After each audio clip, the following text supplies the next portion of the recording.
bismillaah magacaygu waa Dr. Kaariye waxaan ka hadlaynaa calaamadaha loo yaqaan danger signs ee carruurta lagu arko. Waxaa jira 4 calaamadood kuwaasoo ah calaamado aad u khatar badan. Haddii ilmahaaga yar aad ku aragto unable to feed, in aanu waxba qaadan karin, waxna cuni karin, waxna cabi karin, waa calaamad khatar ah.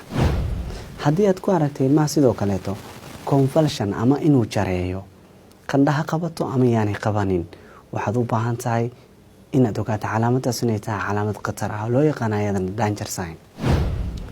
waxaa jira calaamad kaleeto oo loo yaqaano vomiting everything, in ilmaha yar wax kasta oo la siiyo soo matago. Calaamada kaleeto waxay noqonaysaa lethargy ama unconsciousness, taasi oo ah ilmaha yar inuu miyirka ka tago. Haddii aan calaamadaas 4 aan soo sheegnaad mid ka mid ah ku aragto carruurtaada, fadlan la gaar xarunta caafimaad ee kugu dhow, waayo calaamad khatar badan weeyaan. mahadsanid.